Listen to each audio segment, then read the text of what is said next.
Now, you're going to hear a lot of talk in this campaign when the president says he can't control gasoline prices.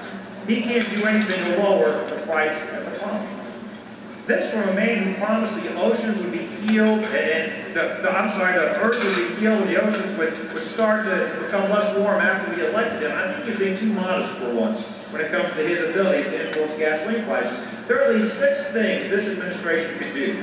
It could have been doing these last 3+ years to help lower gasoline prices at home. Number 1. And look, he is a very smart man. He's an Ivy League educated president with very impressive academic credentials. Number 1, he can show the world, show the country, he understands the laws of supply and demand. The president goes around talking about how we are producing record amounts of oil and gas here at home. What he doesn't tell you is how much of that production is based on decisions made before he became president of the United States. Do you know at this point, permitting levels in the Gulf of Mexico are still 30% below their historical norm, even before the BP oil spill 2 years later? You look at permitting activity onshore. We are at a low. You go back to 1984 to see this level of permitting activity. When you discount backlog permits, we've not had this rate of permitting activity unless you go all the way back to 1984. So if we would simply get back to historic averages, not to mention opening up lands where there is local and bipartisan support for domestic energy production, like the Eastern Gulf, like in ANWR, like in the Mid-Atlantic, we could certainly drive down prices, produce more oil and gas at home. It's pretty simple. It's all the laws of supply and demand. If I were the President of the United States, I'd go back to Columbia University and demand a refund for any tuition he might have paid for economics courses at that great university. The second thing the president could do if he was serious about driving down energy prices here at home, there has been something revolutionary called hydraulic fracking. When I was elected governor of my state, my first year in office, natural gas prices $13, $14. Companies spending billions of dollars to build import terminals to bring in liquefied natural gas from the Middle East and countries all over the world. Thanks to hydraulic fracking, now we've created over 600,000 jobs in domestic production of natural gas. Thanks in part to hydraulic fracking, we've now seen the price of natural gas fall below $2. Prices have come down for more than 75%. And what's amazing is with this new technology, now companies in my state are spending billions of dollars not to build import terminals, but to build export terminals to send that natural gas to other countries. Why is this so important? Certainly it's important for the 600,000 jobs. It's important for the 250 additional thousand jobs that could be created. If the administration would simply say that they understand this is a clean and effective technology to produce a clean and effective domestically produced energy source, natural gas, but it's more important than just the price for those of us that use natural gas to heat our homes, to fuel our vehicles, to power our electricity. It's also important for this reason. If we're serious about having a domestic manufacturing base, if we're serious about creating good-paying jobs here at home, we need to have affordable natural gas. This is now leading to a resurgence in our steel manufacturing industries, our chemical industries, our plastics industries, our fertilizer industries. We've seen fertilizer plants up and down the river that have been closed for years reopening. Nucor, our country's largest steel company, is investing $3.4 billion in my state, creating up to 1,250 permanent jobs. One of the reasons being the affordable, predictable price of natural gas. They also said this. When they were deciding where to make their biggest investment in their newest facility, they didn't decide between Louisiana and Texas or Louisiana and New York. They were deciding between Louisiana and Brazil. For us to bring those jobs back from overseas, we have to have affordable, reliable natural gas here at home. The second step, the second thing the administration can do is provide a predictable regulatory environment for our natural gas industry. The third thing this administration can do. The third thing this administration can do is to finally make the decision to build the Keystone Pipeline all the way up to Canada, showing the Canadians their future lies with us, not with China. Now, I know the president has recently announced he is for building a pipeline from Oklahoma to Texas. I guess he was against the pipeline, now he's for the pipeline. That's great, but somebody needs to buy the president of the United States a map and show him how many states there are between Oklahoma and Canada. And by the way, if you took geography while at college, you might want to ask for a refund on those tuition credits as well from the university.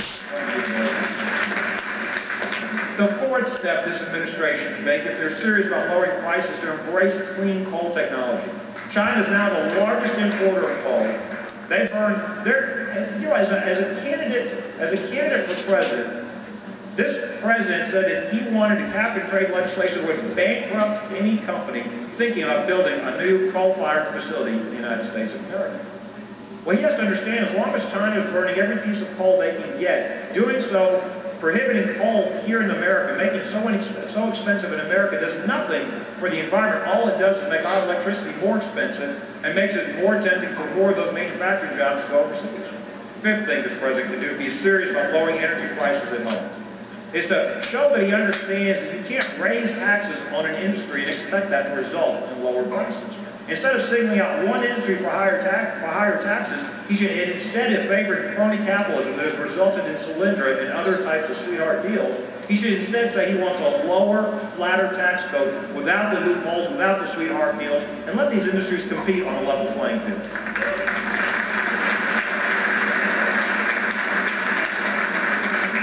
The final thing the president can do is instruct his cabinet agencies to refrain from issuing regulations and rules that will unnecessarily drive up the price of domestically produced energy. For example, Tier 3 regulations will increase the price of gasoline by approximately a quarter a gallon. If he would tell his cabinet secretaries, especially the EPA, that during a time of record recession, a time of rising energy prices, he understands we don't need unnecessary regulations driving up the price of energy. These are 6 steps the administration can take. And the reason I start there is as Republicans, we do embrace an all-of-the-above strategy to energy. In my state, since I've been governor, we've got a new company building the components for wind energy. We've got a new factory building the components for nuclear energy. We've enacted tax rebates for solar energy. We've got a company that's expanded a facility for clean coal technology. And obviously, we produce record amounts of oil and gas for the rest of the country as well. We're pursuing other types of energy from the river and other renewable sources as well. As Republicans, we truly embrace all of the above strategy, but we understand that includes domestically produced oil and gas and other forms of energy as well. You know, some people say this president is simply incompetent when it comes to energy policy. The second defense I want to offer from the president is this. My first defense is he has kept a campaign promise, not really a campaign promise, but a prediction by Secretary Chu that it would be a good thing to increase gasoline prices. The second defense, and it's the last defense I'm going to offer for the president tonight, just in case you're worried. Second and final defense I want to offer for the president of the United States. I don't think his energy policies are a result purely of incompetence. I really do think they're driven by a radical ideology. A radical environmental ideology that is putting our national security and our economy at risk. I think it's time for the President of the United States to understand and embrace publicly those policies that will provide us with affordable, domestically produced energy so we can create more good-paying jobs in America, stop sending our dollars overseas, and improve our national security. Now is the time for him to stand up to the radical environmental ideology that's driving gasoline prices up, driving all those dollars overseas. And I say that as a state that produces so much of the energy that's consumed in states like New York and other states across the country. Now,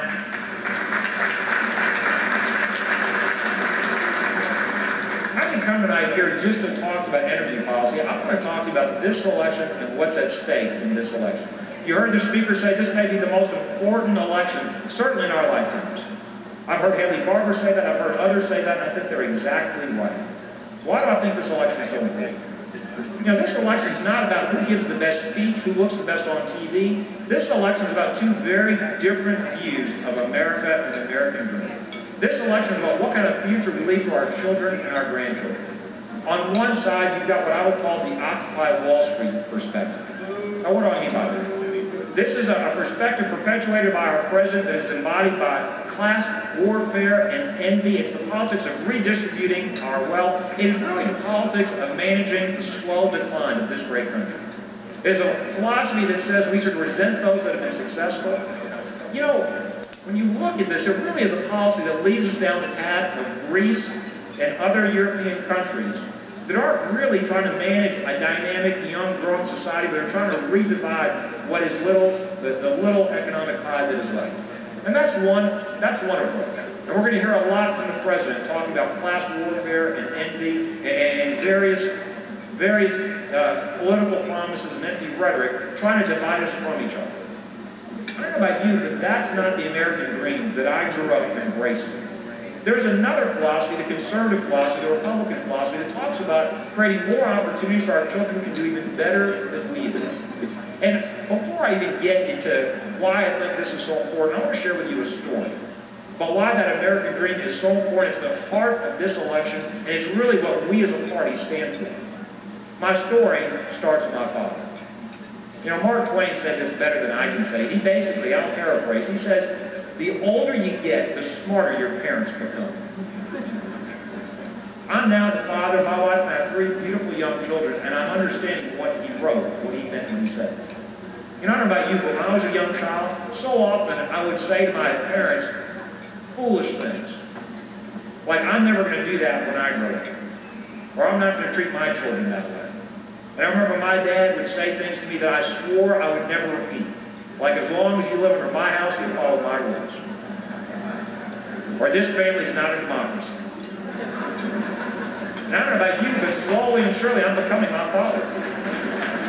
I tell my children that all the time.